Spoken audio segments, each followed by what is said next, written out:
Welcome, everyone. Good evening. Thank you for joining us. Buen provecho means bon appetit with your howdies. Thank you so much. John and I are looking forward to this conversation and the evening together, the dialogue that we have. And we want you to be thinking about your questions and the way in which you want to engage with us as we talk together, because there'll be a time for question and response as well.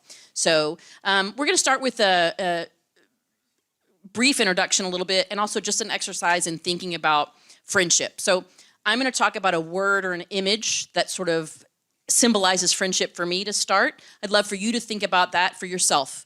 A word or an image, a single word, an image that means friendship for you. I'm asking John to do the same. I'll share a little bit about my word, and then I'll pass the dialogue to John. He's going to share about his word or image, and then I also want John to introduce himself via this question. What about the relationship between Lewis and Tolkien inspired you? You see the novel, Mythmakers here, and I want him to talk about that relationship and how friendship came to be meaningful to him by studying those two figures and their relationship. So I'll give you just a second to think about that word or image for yourself for friendship. And for me, the word is witness. Obviously, I had a heads up on the homework to think about the word. And the word is witness. And I say witness in so many ways. I'll just give a brief explanation and let John talk about his word or image. Witness in the sense of, I think in a true friendship, you're bearing witness to each other's lives. And all that means, right? You see one another, you walk with one another, you feel what the other feels.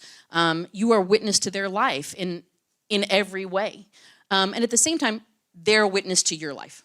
You know that someone is seeing you, hearing you, walking with you, and will bear witness to you with others as well. So witness would be the word that I'd use.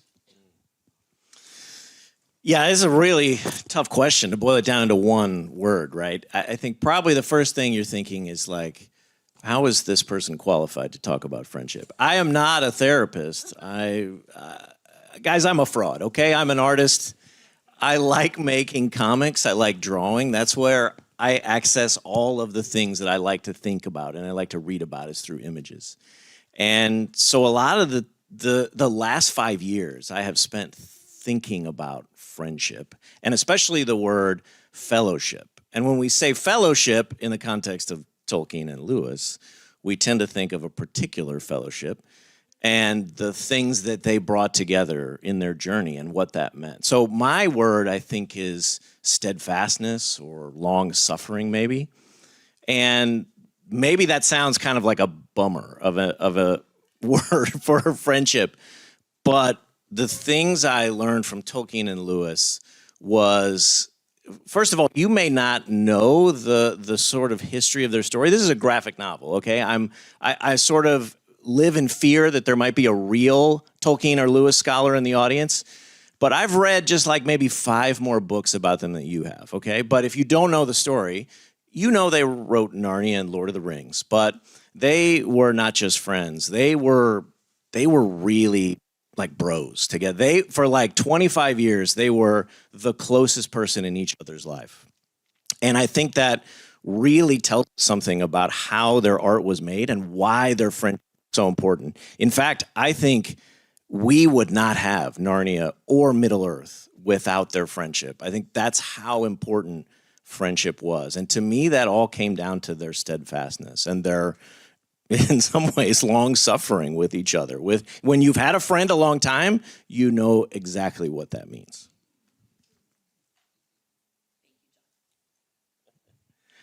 I've cut your mic so that, oh. He wants all the applause. So let's get started with some big questions, all right? We're going to focus on 3 of those tonight. Here's the first one. Does being a Christian make you a better friend? Yes, moving on. Well, yes, I think we can all think of times when our faith has bolstered those difficult moments in your life, right? And we can also think of times when maybe there is a hard moment, and as Christians, maybe we're a little too quick to suggest a Bible verse that would make it all better, or we're a little too fast to code it in the sovereignty of God, and we don't just sit and lament with one another. I think actually one of the things that, just reflecting about Tolkien and Lewis's friendship, what's really amazing about them is when they met, they had this incredible shared history. They both were in the trenches of World War I. I mean, really, they should not have escaped World War I together. This is the very first page of the book. It's a cold open of just about how they met. And it was at a faculty meeting. Lewis had, he was just a don. He was not a professor, but Tolkien was a professor. And when they meet, we know that this was an important meeting to them because Lewis recorded it in his diary. And he said, met Professor Tolkien today, a pale, fluent chap, no harm in him, only needs a smack or so.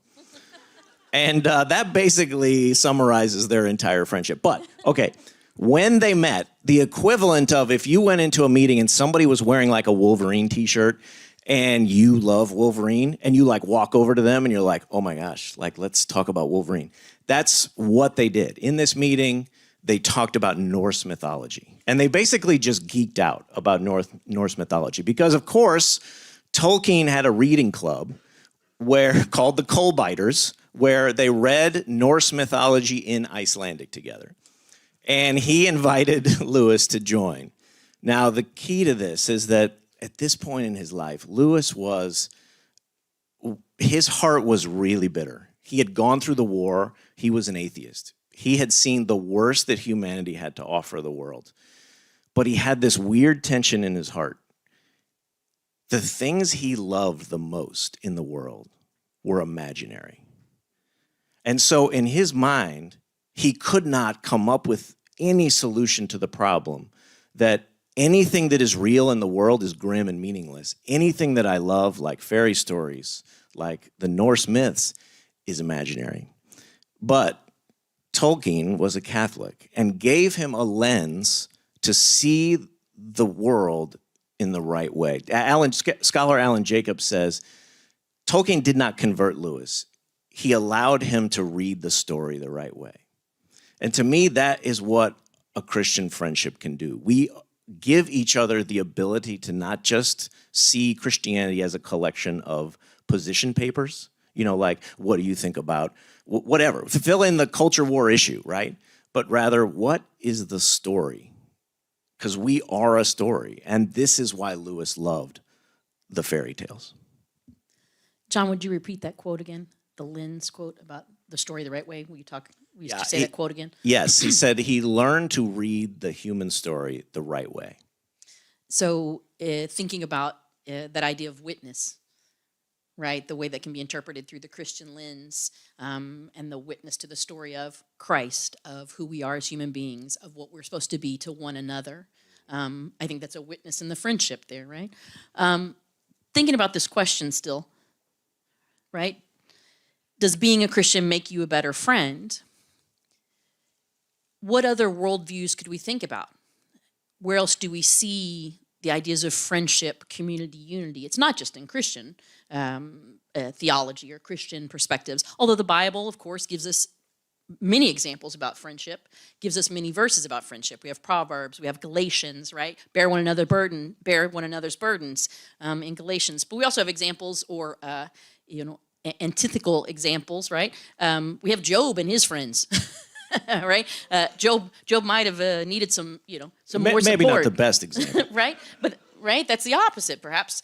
But what do you think other traditions might be able to offer us, John, in terms of the way to be a good friend? Yeah, well, I'm going to go around that and I'll get to it. So the problem is when I start talking about Tolkien and Lewis, it takes about 2 hours for me to get to any point. But one of the things I think the American church sometimes puts a lot of pressure on Christians to sort of turn every interaction into some kind of gospel message, or like there's a pressure to do that, or this feeling like, we've talked 3 times. I guess I should mention, our Lord and Savior at some point.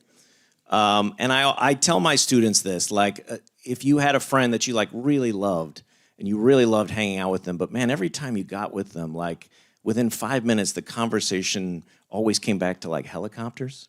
You would be like, they're, like Dave's really nice, but it's just all about helicopters. And helicopters are great. But I think actually something we can look back to Lewis and Tolkien, after they met, Tolkien brought Lewis into his world and they just had fun together. They enjoyed culture together. They had a shared fandom. And I think actually fandom or fan art is at the heart of what Narnia and Middle-earth are actually. They're actually just tributes to these bigger stories, these bigger ideas. And so eventually, well, like Lewis and Tolkien actually dressed up as polar bears once together. They went to it was not a fancy dress party. It was not a costume party. They just showed up in polar bear outfits. Again, so, right, their friendship was based on a shared love, right? A community, right? And from that, an extension of things that they made together.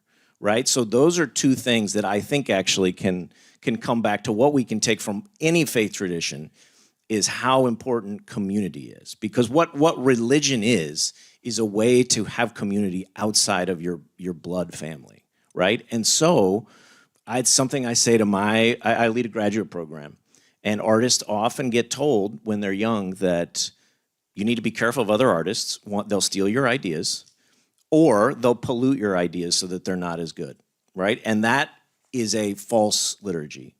Our work always gets better in community. Not sometimes, always. And so retreating from community makes you and your work less. And so you have to let go of the idea that there is something that others will corrupt or steal or pollute, especially inside the arts. I think it applies to almost anyone at your age. But especially in the arts, there can be a temptation to isolate and to become the tortured genius that our culture tells you that you have to be if you want to be a great artist, student, engineer, whatever. Thank you. You came back around to it. I got it? I think Okay, so. all right, I think so.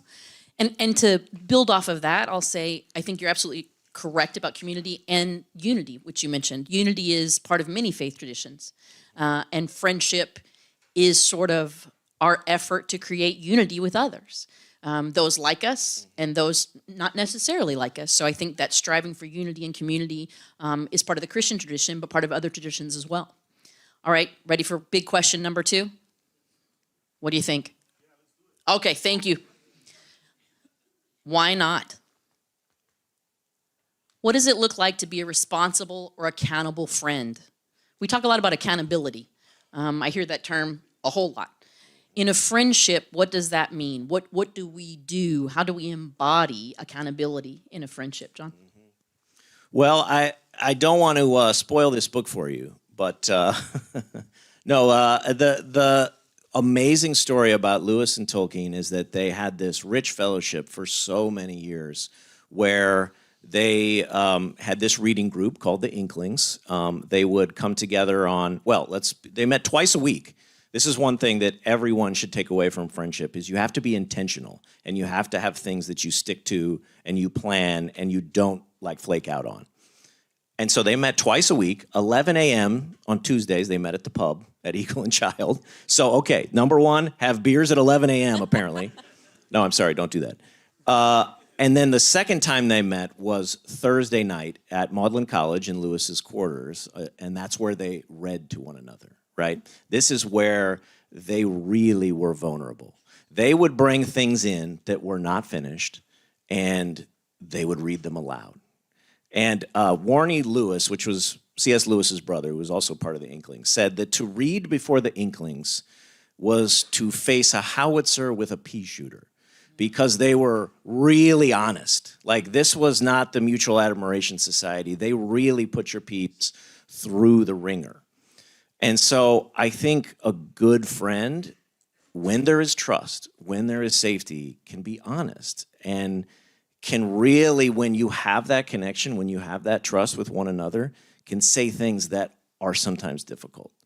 And in fact, that is one of the reasons why towards the end of their life, after 25 years together, their friendship began to deteriorate.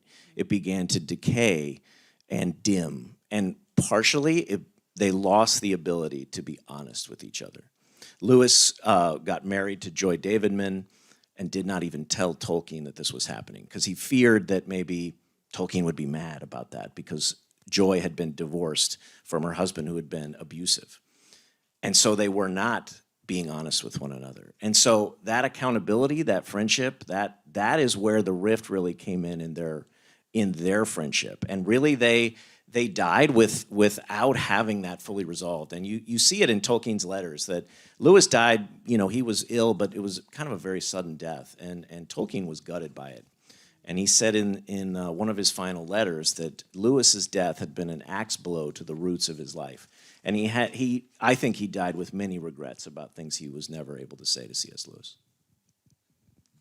Do you want to talk about the image at all there, John? Oh, well, so in this book, I picked these two characters at random, a lion and a wizard. Totally random. Totally random. Now, one of the phenomenons of making a graphic novel, which is what I do, the Inklings don't do anything. They sit and talk, mostly at the Eagle and Child and at Magdalen College. That's it. There's really nothing that happens. Okay, so a 13-year-old, which these books are for middle grade, I think my ideal audience is actually like a 13-year-old who's been assigned Beowulf and hates it. And I want to tell them that, like, no, the Beowulf has everything to do with, like, the Avengers. You just have to keep reading. But yes, nobody's going to read a graphic novel about well, I would, but most people need a little more action. So I invented these two protagonists, Lion and Wizard, and they act as avatars in the book to help guide you through the story a little bit. And then they get to do some of the things that Lewis and Tolkien are writing about. So in this book, we have these two parallel friendships that are running at the same time. We're learning about Tolkien and Lewis's ups and downs. And then we also have Lion and Wizard, who are kind of an odd couple. I mean, one's kind of a bumbling marble mouth, and then the other is this brash kind of always wrecking things. And so they get on these adventures together, and it's a way actually to bridge kind of the narrative gap of how you get someone to learn about both mythology and tell their biography at the same time. Thank you. I'm going to pop back to that big question number 2. And just to let you know, I think big question number 2 is also related to big question number 1. And John mentioned trust and vulnerability in this accountability piece. And I think that thinking about being a Christian and a friendship, I think part of friendship is a sacredness, right? That you're living with someone else, right? Living alongside them, living in their moments of highs and lows, their joys, their sorrows. And you have this vulnerability and you have this trust. And you talked about shared things, whether they be joys or adventures, like with the avatars you use in your book. And you share those things because you trust the other person in this relationship. And that trust is sacred. And you talked about what that looks like when it's broken, right? For Lewis and Tolkien and what that meant and regrets. And I think accountability is very important, connected to this idea of sacredness, right? Because you're holding something sacred for another person. Well, and to relate it, one quick story from the reading groups. There was one member of the group, Hugo Dyson, actually was very instrumental in Lewis coming to faith. But he was also just a real kind of crank. And he hated Lord of the Rings, okay? So he's in this reading group for Tolkien took 17 years to write Lord of the Rings. So by the end of this, Hugo Dyson cannot take it. And so Tollers pulls out the manuscript he's going to read that night, and he flops onto the couch and says, "Oh God, more elves." And Tolkien was really, really hurt, really hurt by it, and was like, "No, I'm not going to do this." And Lewis stepped in and was like, No, Hugo, you're out of order. Tollers, you're going to read this right now." And, protected him from that embarrassment and said, "No, we're all in this with you." And in fact, it's something I had to cut from the book for time, but even after Tolkien and Lewis were dimming, their friendship was dimming, Tolkien basically went out of his way to make sure that Lewis could finally get his chair, which to be a full professor, because Oxford had looked over him for years, mostly because he wrote popular books. That was the number one sin of a scholar at the time. You cannot be popular. And Tolkien thought this rightfully was a real tragedy. And he went and helped Lewis get a chair at Cambridge, at Magdalen College in Cambridge. So his last few years of teaching was really a chair that Tolkien had been instrumental in providing. John, while we're on this question, let's think about the big title we have for the talk, which is, what do you think we get wrong about friendship? What do we get wrong about being responsible or accountable or trust? Because we get stuff wrong, right? We've all been in friendships where it doesn't go the way we hope. We've all been in friendships where there's brokenness. We've all been in friendships when we feel like trust has been broken, or someone hasn't seen us or heard us. Or like the moment you just described, someone did see us and hear us and didn't honor us, didn't feel like that was sacred enough, right? Judged us.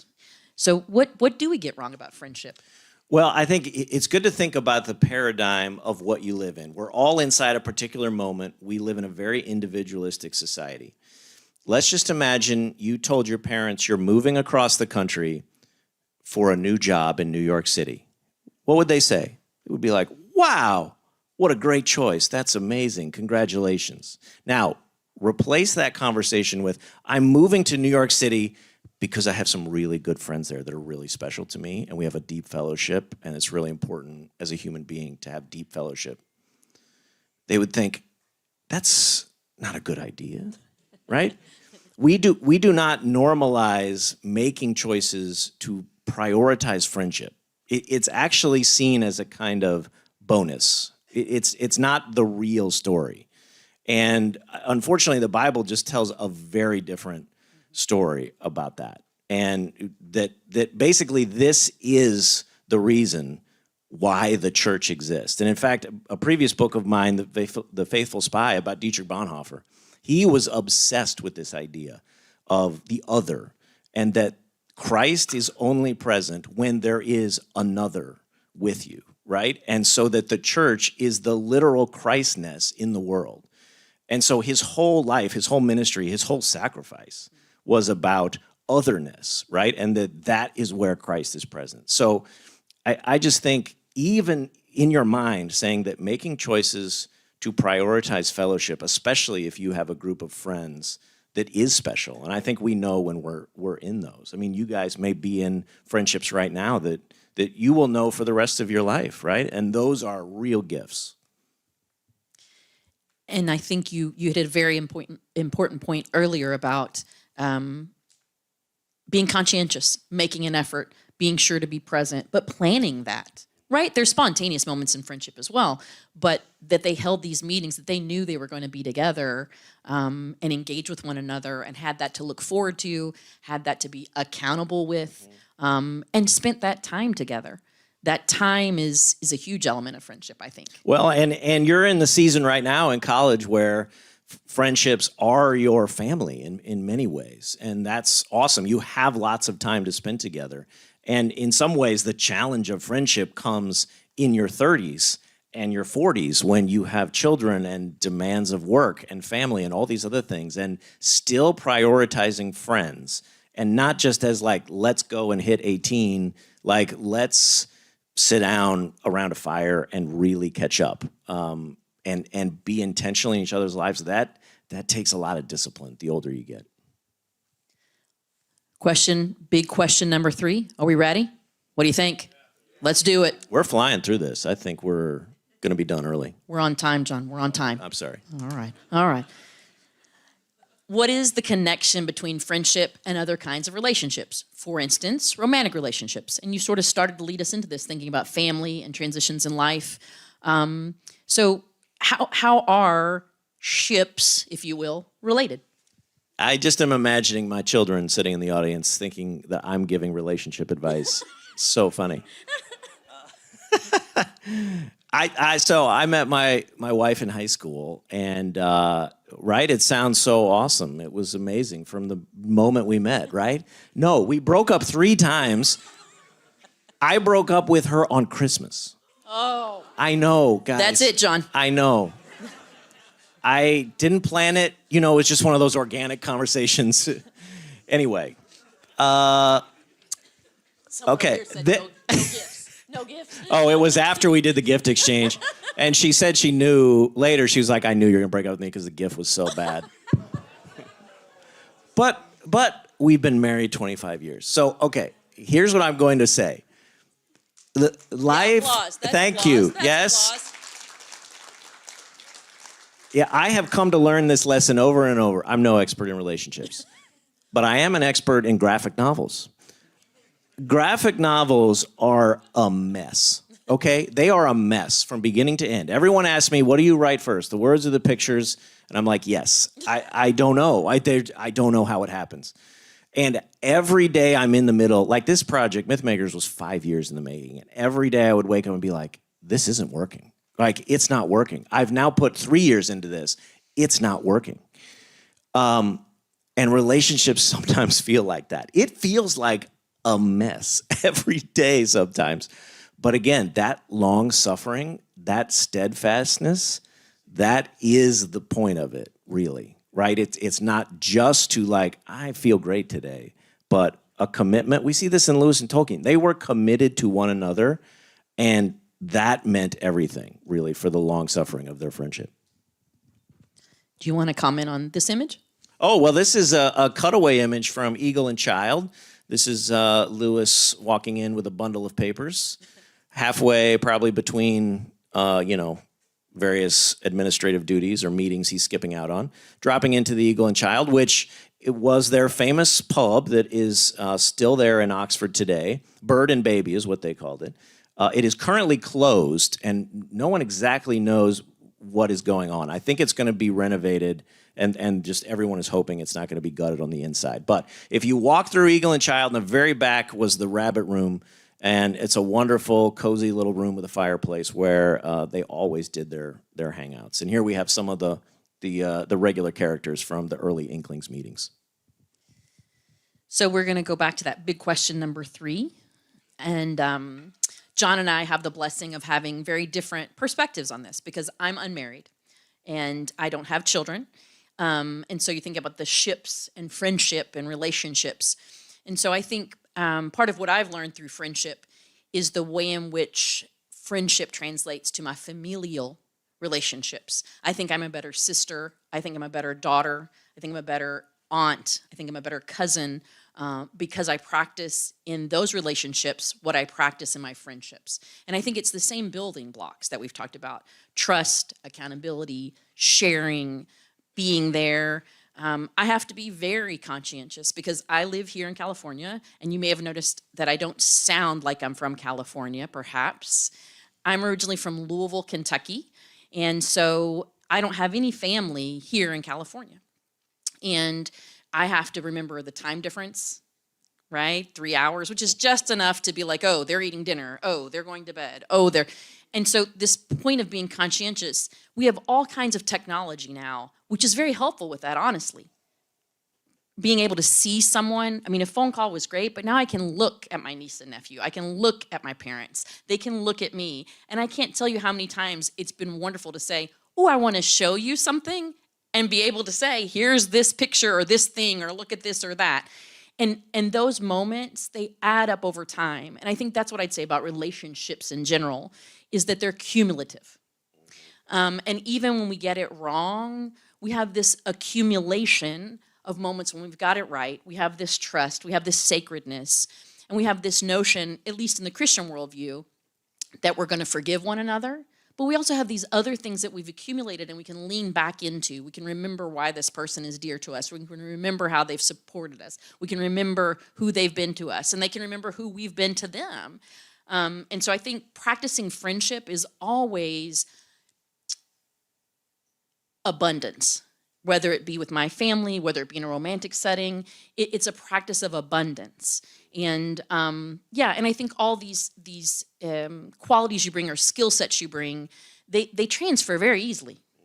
What would you say, John? No, that's great. Yeah, I mean, the image of the cup running over, right? That is a really countercultural image that God gives us. Like, imagine the most expensive wine in the world, and you fill it up to the brim, and then God just keeps on pouring, and it's just spilling onto the ground. And you're like, bro, hey, whoa, that's expensive. And he's like, nope, it is the lavishness of love that is a really good thing. Yeah, it's really good advice. And going back to Lewis and Tolkien, just a small story from their life. Like, they were British men. They did not talk about their feelings, right? This was kind of a debt they were kicking down the road until the bill came due in their relationship. Like, for instance, it took Tolkien 17 years to write Lord of the Rings. Basically, he wrote one single story his whole life that involves The Hobbit, Lord of the Rings, and Silmarillion, which was never published in his life. Lewis wrote all 7 Narnia books in 7 years. Lewis would basically, on the first draft, write something that would become a bestseller. He became literally Lewis became literally a hero of Britain in the war, doing these radio talks, trying to talk about God and what eventually became mere Christianity, right? So Tolkien was like one of those friends that's like, good job you, but also like, man, what are you doing? He did, as a Catholic, he thought it was crazy that Lewis could just write a book of theology without going to seminary. He thought that was wildly irresponsible. Like, Lewis dedicated Screwtape Letters to Tolkien. He never understood why. He thought that book was super weird and was speculative. And, he hated Father Christmas in Narnia, right? Look, Tolkien hated Narnia. But what I tell people is Tolkien hated everything. So it doesn't matter that he hated Narnia. This was just his mindset on the world. Okay, that was all preamble to say, when Lewis fell in love with Joy Davidman, Lewis knew deep down Tolkien was skeptical about the things he had been doing. He was skeptical about his theological positions that he took in miracles. He was skeptical about the idea that someone could remarry a woman who was divorced, even a woman who had been divorced from an abusive husband. And so Lewis, not wanting to hurt him or to bring something up that would be uncomfortable, just didn't tell him, right? And probably was like, this will work itself out. Well, he got married, and Tolkien found out from a friend that Lewis had gotten married. This broke Tolkien's heart, right? Like, not just that you married a woman who's divorced, but that you didn't tell me, right? That was the big breach of honesty between them that I think really sent them down the path where they could never have the same fellowship that they did before that moment. And all of that, I think, was an accumulation of, you kind of, some of your friends, you have like friends, and then you have like some that are like frenemy friends. You're like, yeah, we hang out, but like sometimes I just wish they wouldn't do so well at everything. And I think actually Tolkien kind of transitioned into that a little bit, and the bitterness and the jealousy of that kind of got the better of him. But yeah, I mean, in some ways, it can be a sad story if you read it that way. In my book, I give them a chance to maybe say the truth that they believed, and that is that this is not our home. And I think that's really good to remember.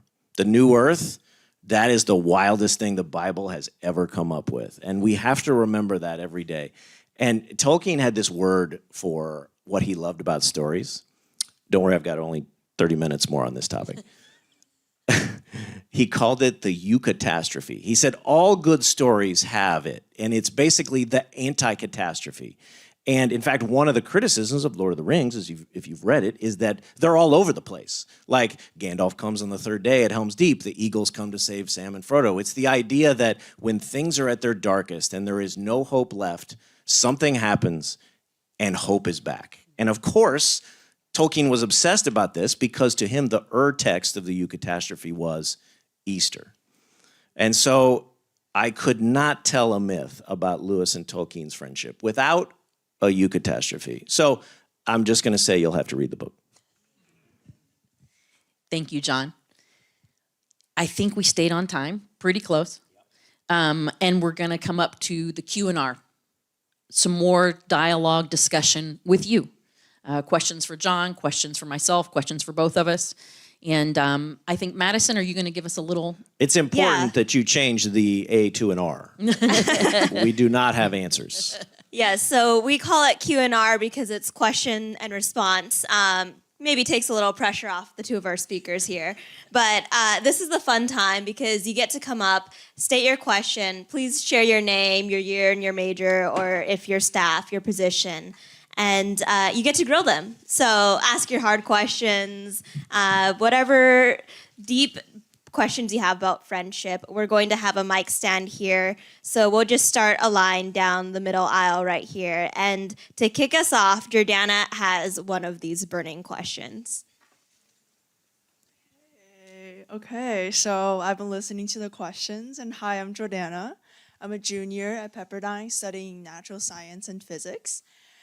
And okay, just from the professors, I'm hearing that there are a view and a bias towards a Christian-oriented friendship. Is that being a Christian, it shapes your worldview, and through your worldview, you conduct actions in the friendship that strengthens it. So what if hypothetically there is a situation that you have a friend who honors all the qualities of Christian, for example, all the fruits of the Holy Spirit and clear communication and being abundance, but they're just not Christian, they're not saved by Jesus. What can be a difference between that type of friendship and a Christian friendship? Well, I always think about it this way, that everything that is good and true and beautiful, God owns all those things. So we don't have to be anxious about determining how much is one versus the other. In fact, Jesus even says the weeds grow up with the wheat.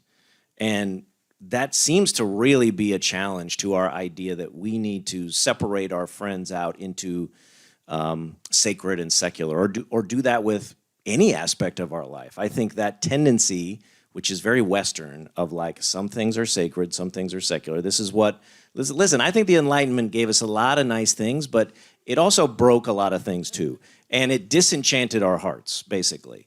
And so in some ways, I'm sorry, it always comes back to Lewis and Tolkien, but Lewis and Tolkien reminded us that we can re-enchant ourselves. And in some ways, you can bring that to friendships too. And you don't have to approach friendships with the anxiety of, is this enough? Is this one kind of thing or another? Okay, would you mind be more specified with the idea of enchant? Yeah. Okay, Lewis, I'm sorry.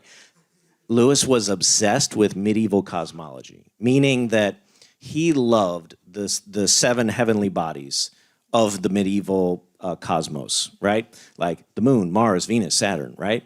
He thought that was a much easier way to make sense of the narrative of the universe than the, quote, real story, right?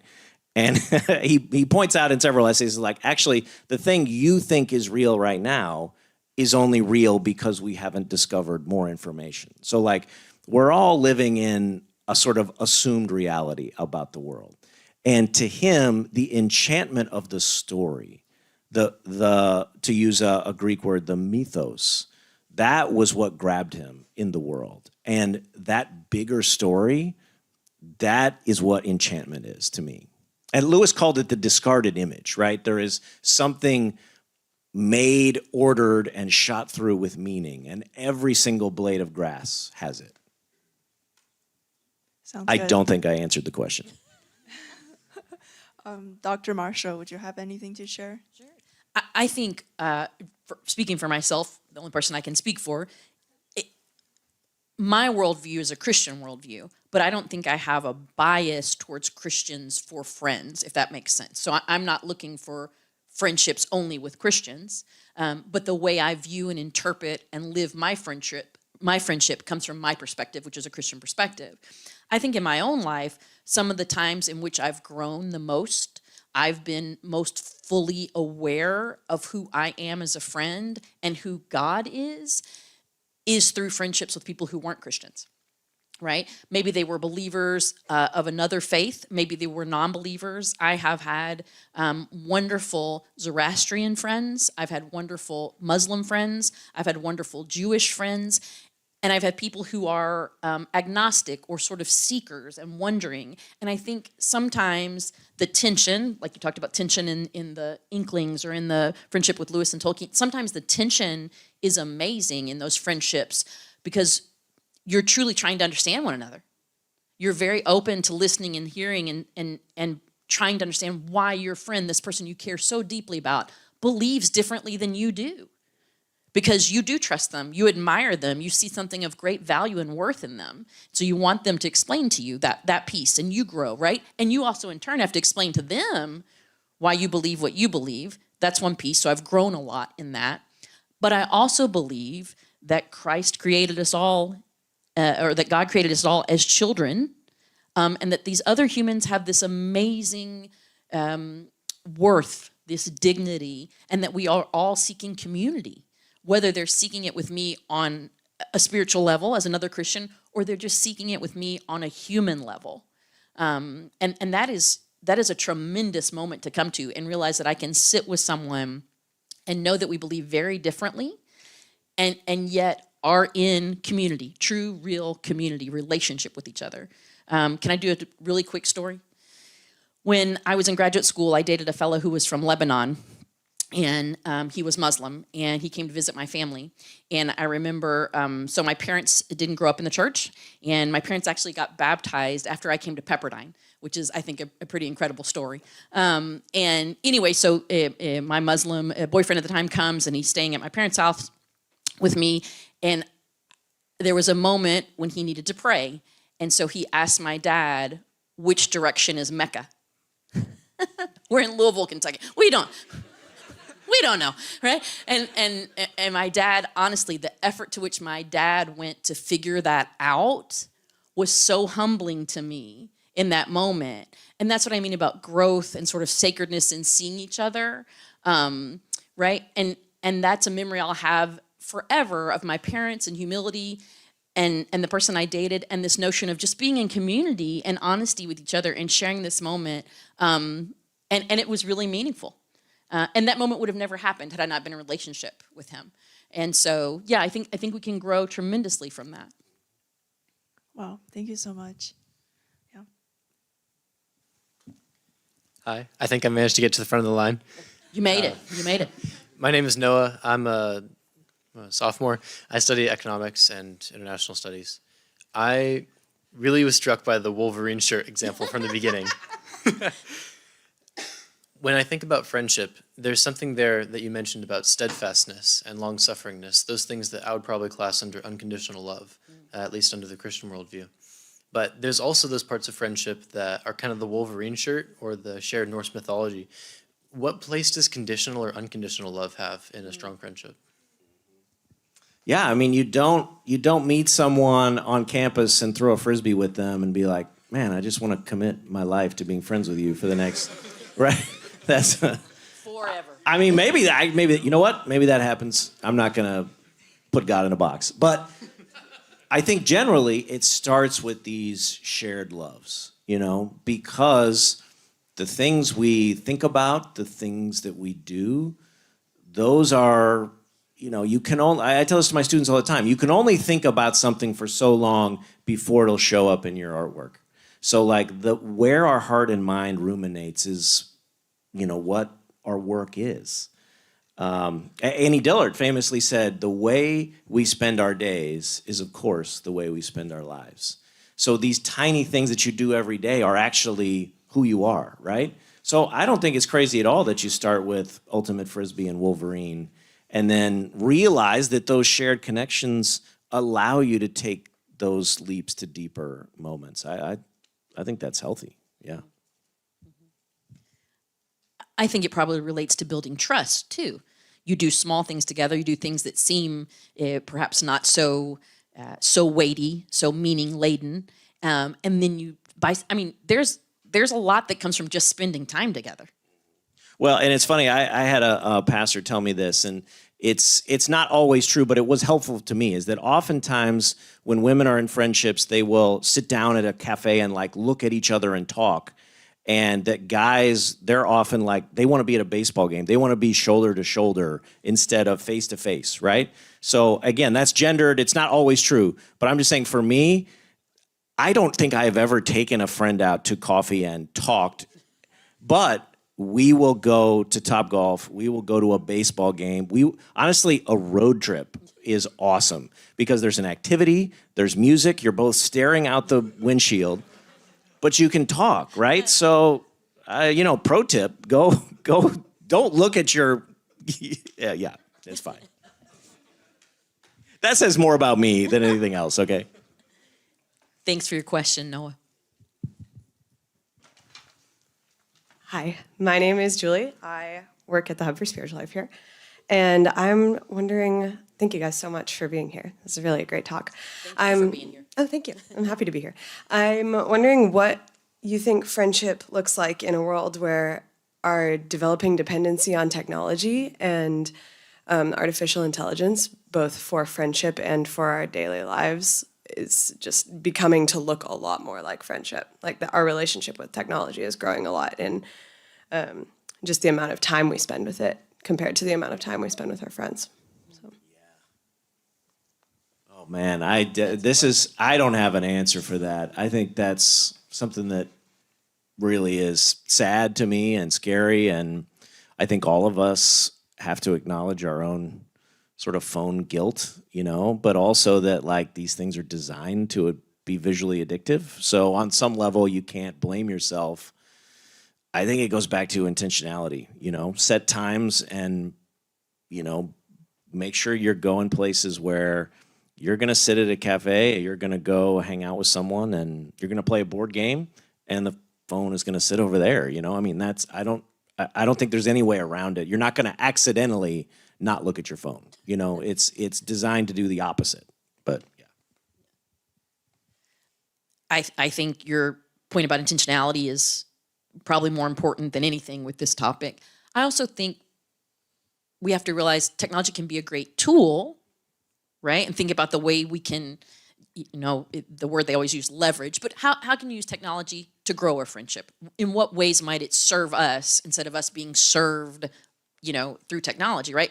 How can we implement technology to grow in a friendship as opposed to substitute technology or AI for relationships? And I think we enjoy technology because, like you said, there's an addictive element to it. And we all had that moment in COVID, right? When all we had was technology. And that's a hard moment to draw ourselves away from. Although someone pointed out to me today, we're 5 years past COVID. That seems incredible. 5 years already, right? And so to be in that moment and remember the gratitude about being able to do things in person, right? That technology isn't our only way to communicate with each other or to be face-to-face, quote unquote, and take advantage of that, to know that that's a blessing, that's a privilege, that it could be taken away, right? And one last bit. I think use technology to make something together. Like this is something I've done with my kids. We do Star Wars fan videos together. And it is a way to engage technology where you are actually making something. So, okay. That's a great point. Hello, my name is Gabriel France Ferguson. I am a rising sophomore, and I'm also a physics major. I resonated extremely deeply when you discussed that Tolkien met Lewis over a shared fandom, that being Norse mythology. How do you balance in a friendship discussing things and information and facts and topics and actually discussing the other person? Like, how do you balance between? Okay, this is a great question. I have no answers for you, but I will tell you, okay, just as an example, Lewis, after they got to know each other right at the beginning, Tolkien had been writing basically the early portions of the Silmarillion. He had written this story called The Lay of Lúthien about Beren and Lúthien. Like, it's like the core of the Silmarillion. It's a romance. This was extremely vulnerable. He gave it to Lewis to read. He's like, hey, you know what? I've been writing this story. I don't know if you want to read it. Lewis read it and wrote a 14-page commentary, right? This was from that moment, they were friends basically for life, right? So what I'm saying is, go deep on the stuff that you're interested in. I would not worry about that. I think the other stuff will come because when you're invested in something together, you can't help but have pieces of yourself be shared. So I understand the fear of like, when do we stop talking about Magic the Gathering or whatever, or Pokemon? But you know, that is not. I don't think actually that's something you have to worry about too much. But great question. Thank you. Hello, my name is Joyce Kim. I'm a senior. I'm an English education major. If I may, I do have two questions. One, I would be super interested to hear how your profession or your field of study, how or if that has influenced or impacted the way in which you navigate or view relationships, whether it enriched it, complicated it in any way. And my second question, I guess it's a little bit more subjective, but still something that I think about often, I think, especially in recent times. Navigating relationships or like friendships with someone of the opposite gender, whether that be like strictly platonic or like going towards like romantic, and like how do you navigate those kind of boundaries, relationships, etc. Yes. Oh, I wish we had a therapist up here. Oh my! I went to art school. Do you want to take? Do you remember the first one? You want to take that one? I can take the first one. Yeah. So my profession, my field of study, and how it's influenced my relationships. This I have a great answer for. So I teach Hispanic studies, which includes the Spanish language. So my world has been opened up to a whole new realm of friends because I can speak a different language, right? That is a shameless promotion of languages. But it's true. It's absolutely true. And so when I travel, I can engage with people in different ways than I could if I didn't speak Spanish. And it has been a joy when people realize that I can speak to them in their language versus my language. So that has been huge. It has enriched my life tremendously, beyond measure. It has helped shape who I am. It has helped shape what I understand about the world around me. And it's helped me meet other people, for sure. And then sharing that as a professor has been wonderful, too. And being able to offer that out to others and hope that they will, in turn, make more friends. And maybe the world, just maybe the world will be a better place because I taught Spanish somewhere, somehow. But it does. It's the idea of a language. But also, I teach literature and culture and reading. I mean, look at what we're talking about here. All the literature, all our great book students here, people in English. But what John has done, the way in which you can share the lives and your imagination with others and open that up through literature and culture, has been astounding as well. Normalize book clubs. Yeah, that's what you can do with friends of the opposite sex. Book clubs. I always had more. I had more girls that were friends in high school than boys, mostly because I was an artist. I was in theater. Like, none of the dudes from the football team wanted to hang out with me, right? So, you know, and eventually you find a few guys that, like, actually, if you've ever seen the show Freaks and Geeks, there's an amazing sequence at the end where these just nerds have been playing D&D their whole like life together, and then at the very end, the most popular kid in school, James Franco, actually like secretly loves D&D and plays with them. And this was like the revelation of their whole high school was this moment. And that happened to me. We had this popular kid that played D&D with us, and we would not talk at school, but he would come to the D&D session. Anyway. That's what you got for that? That's all. I'm sorry. Okay. Yeah, how about you try? That was terrible. Okay. That's a hard question, right? And that's probably a perennial question from ages long before John and I were here, long before Lewis and Tolkien were here, right? The gender and those either platonic or romantic and what happens and where are the lines and borders. But I would say something holds true for that holds true in all friendships, which is honesty. I think honesty is a big piece of trying to navigate those. And I think it's a big piece of any friendship. And when I say honesty, I mean honesty between the people in the friendship, but I think also honesty for yourself. Well, and in the now ancient movie, When Harry Met Sally, popularized the idea that men and women cannot be friends. And that's another one of those cultural liturgies that I think is just wrong. So I wouldn't be scared of that. What other question will we not answer? Hi, my name's Leo Hawk. I'm a junior, and I'm a Spanish and International Studies major. And I'm wondering, I guess, I think this was touched on a little bit by Dr. Marshall, kind of with the idea of having different beliefs. But in a increasingly polar political climate, I think kind of what that has translated to often is because I believe something different than you, that comes off as almost like a direct insult to someone else. So I'm wondering how do you navigate that in relating to other people kind of in an open way when not everyone is necessarily open to doing that as well. I think this is the number one friendship problem of our time, frankly. Like, I think this is so pressing. Everyone could probably think of moments where this has come up in friendships or new relationships where it's like, oh, I thought we were on the same team. We're not on the same team, you know? So I just think we should normalize imagining that we might be wrong, right? Like, every day that you feel some strong belief, like a practice of humility to say, I think I'm right about this, but it is very probable that I could be wrong. And to normalize saying, I don't know enough about this to have an opinion. It's another problem we have as a society.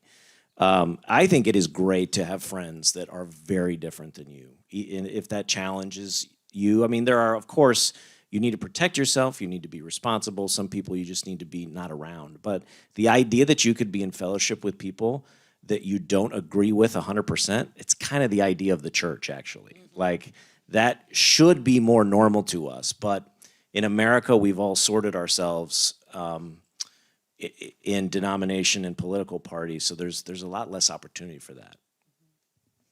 I would second what John said about that's the ideal of the church. And I think that's the ideal of Christ, certainly. I think you've brought up a quandary, Leo, right? Like that is where we are. That's where so many of us sit right now and are hurt or worried or anxious about a conversation. And not just with friends, but with family. Families, there are divisions in families because of these issues and these questions. And I wonder, international studies student, right?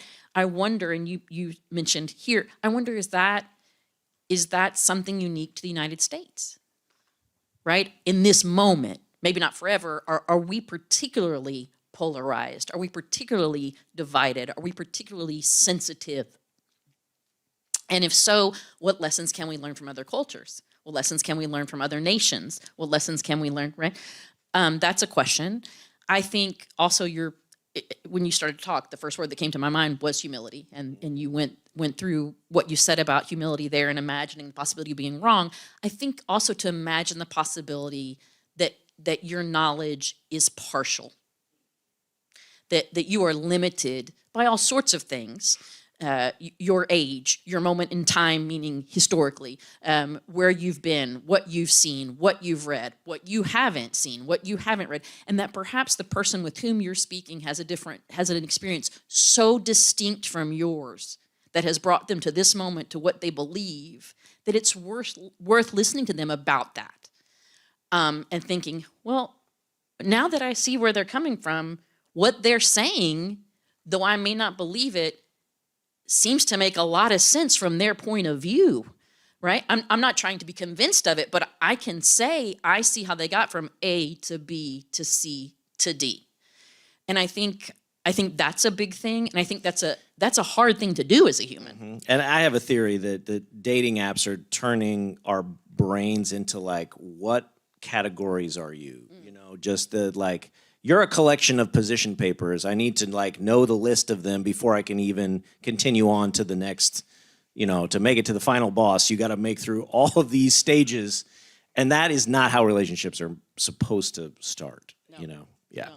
And I'll also say, I think, and I've said this in class before, but I think that we in Western society, and this may go back to what you said about the Enlightenment, right? Continuing our dialogue, what the Enlightenment brought us. We are so scared of saying we're ignorant, right? We feel like that's a negative, right? But ignorant is really just an objective statement. It simply means I have no knowledge of X, right? We're all ignorant of a lot of stuff because we're human, right? We're finite beings with so much time and energy and what we studied. We can't know it all. And we are great examples of this, answering questions about relationships with an artist and a linguist. Okay. Right? But to say that we're ignorant, no, you're right. To say that we're ignorant, like, what a place to begin, right? What a place to begin to say, John, I really know nothing about writing a graphic novel. I know zero about that. I feel like that too. Right? But I think that stance, as opposed to I know, right, is a very different stance and opens up those conversations a little bit. So, yeah. Next question we won't answer. Yeah. Hi, my name is Christine Espinosa, and I'm a senior majoring in business with a minor in religion. I was thinking a lot about what you said, especially what caught my attention was when you said you broke up with your girlfriend 3 times, and then you ended up getting married, and you guys have been married for 25 years, correct? Yeah, and I've just been thinking about that, and you talked about like the enchantment of a different age and that we've lost that in the Enlightenment. The whole idea of romantic relationships is supposed to be this idea of romance, which is like enchantment, but you also described friendship, like the word that you used is the long suffering and the steadfastness through what you said feels like a mess and can be a mess every day. So I guess my question is, having gone through this experience, and I know you said you're not a therapist or an expert, but I would say that you have, specific and you have knowledge about this, but having been married for 25 years, how did you get through that? Like those breakups, how did you decide like this was the person for you? How did you come back? And how do you get through that feeling of like, I don't like being like doing this, or I don't like being in this relationship. It's not what I romanticize or like this enchantment that I thought it would be. I wish my wife, Andrea, was here so bad. This is a really good question. Here's what I will say.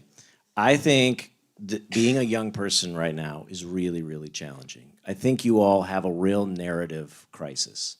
It's something I'm going to tell you that's bad news, but you have to get through it because it's actually good news. Because I tell this to my students all the time. Your 20s are terrible, okay? Everyone, honestly, everyone tells you they're supposed to be awesome, and you like look at Taylor Swift or whoever. I don't know. She's not even in her 20s anymore. But the idea that like she was writing a song literally called 22, and she was a millionaire at the time. Okay, you have no career, like you have no money, you have no cultural power, like you don't own a house, like all these things are really hard in your 20s. And then you graduate and you enter the world and you lose the great community of college, right? These are really hard things. These will be the hardest years. In my opinion, my career right after college was really difficult, but you get through it. You build community. Your first job is terrible, but guess what? The second one is so much better. Your first job you ever get will be the worst one of your life, and that is normal. Okay, so I want you to normalize struggle. Struggle is not proof that you have made the wrong choice. Struggle is learning. And thank you. And I say this to artists because artists have this feedback loop of they come up with an idea. As soon as they try to make it real, the drawing, the idea, the book, the story is terrible. And they think that that means they had a bad idea. So then they start over. They're like, I need a better idea. No. What you're experiencing is what I call the pit of despair.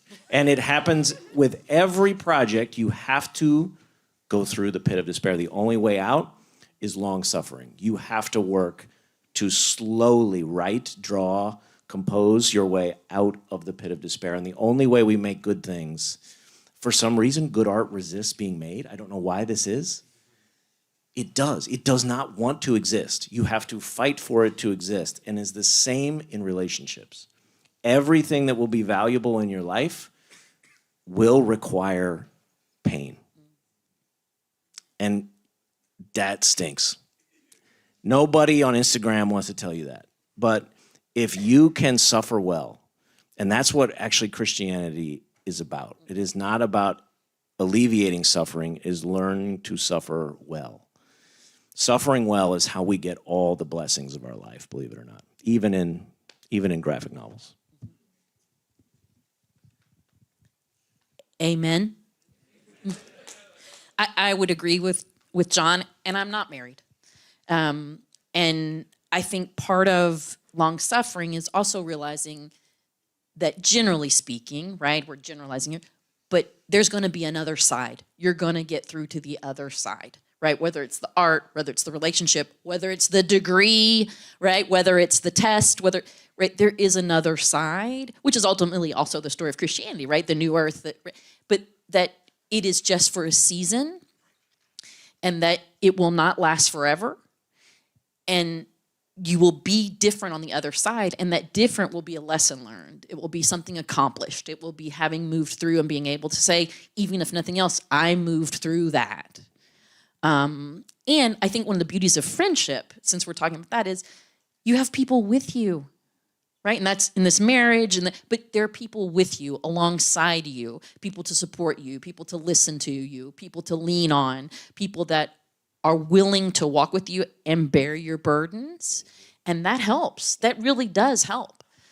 It doesn't make it easy, like you said. It doesn't make it stink less, right? It doesn't, but it helps, right? And then part of those relationships are later you look back on those things together. You can think about the lessons learned. You can think about the way in which you persevered.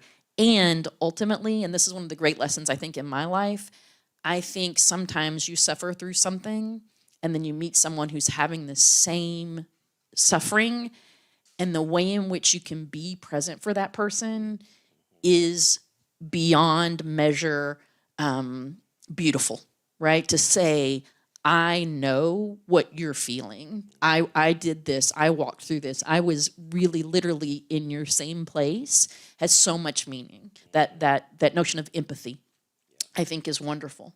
Yeah.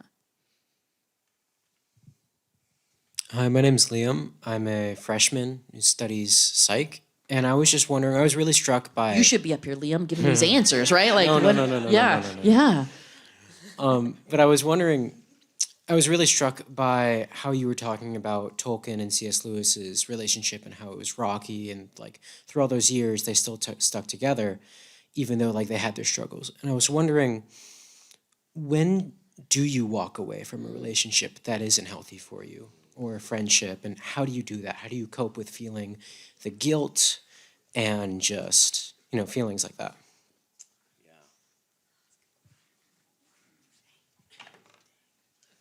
Don't look at me, John.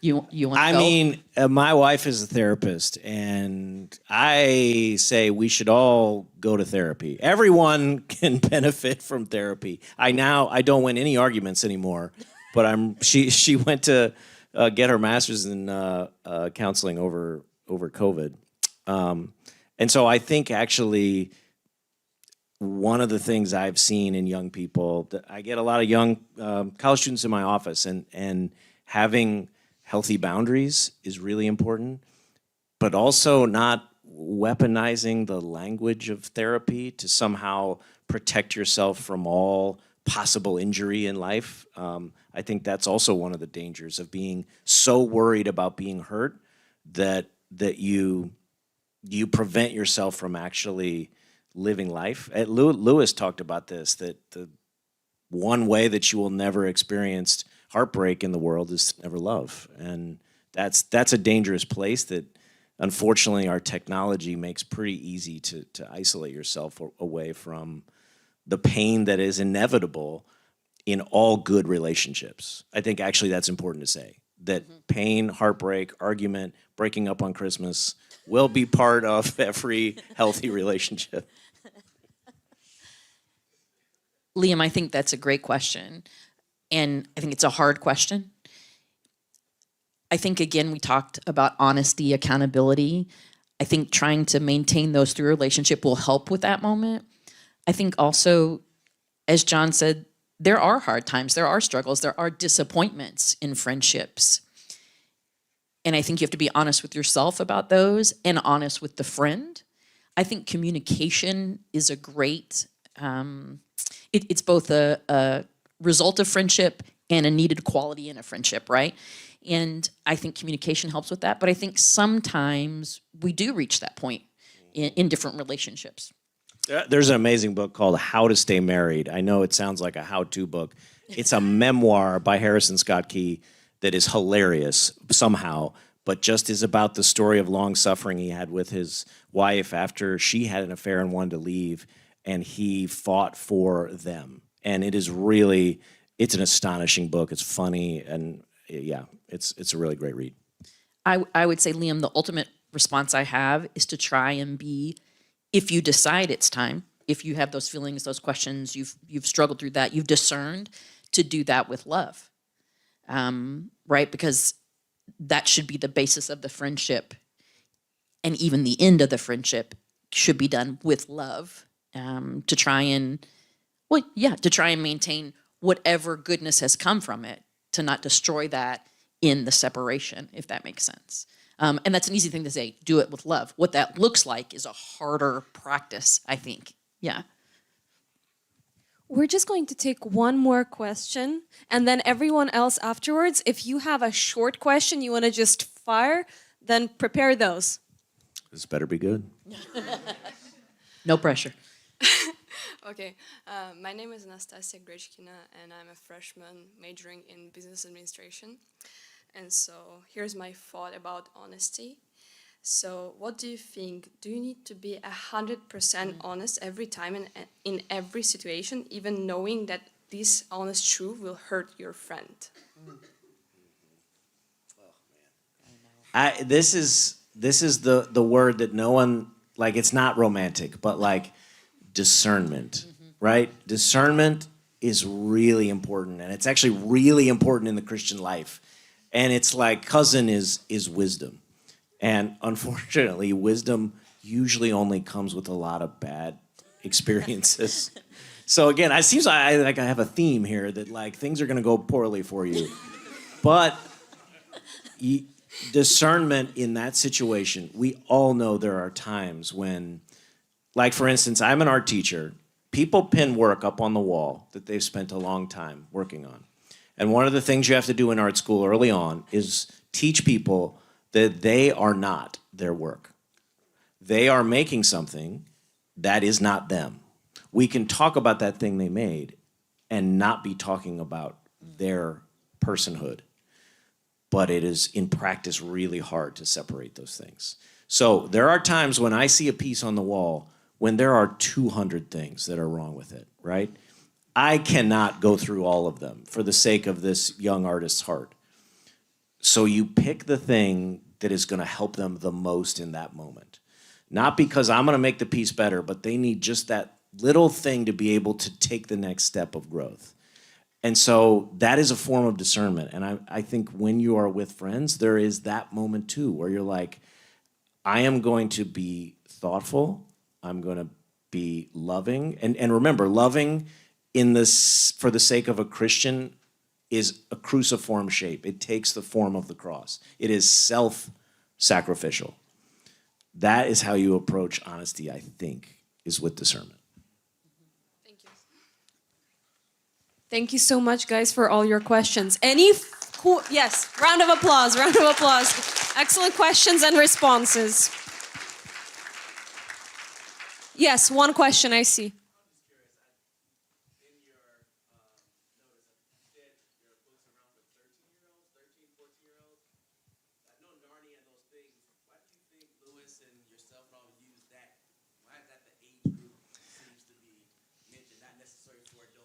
Well, that's a great question. A lot of adults read this book and learn from it. I write for middle grade audiences basically because publishing wants to sell books, and they need a space that you're writing to. And so I write to a middle grade audience, one, because right now, you may not know it, but graphic novels for middle graders are like huge, right?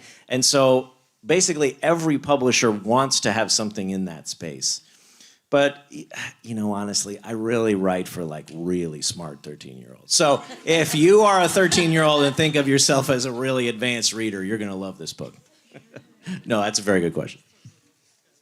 Yes. You. Who's a better writer, Lewis or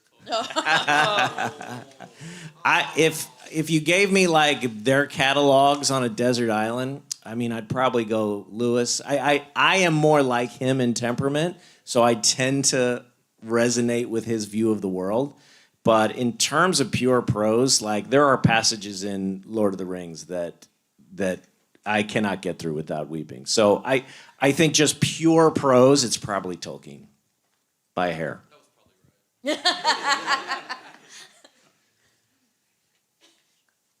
Okay.